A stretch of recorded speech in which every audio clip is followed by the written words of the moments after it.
28వ అధ్యాయము.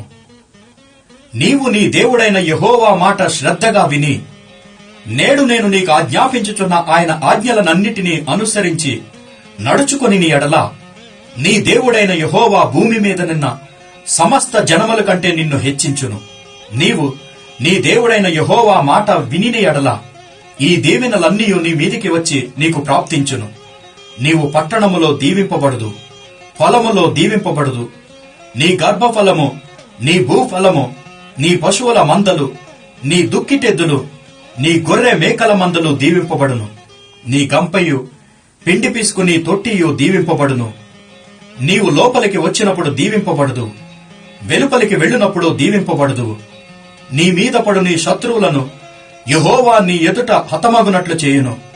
వారొక త్రోవను నీ మీదికి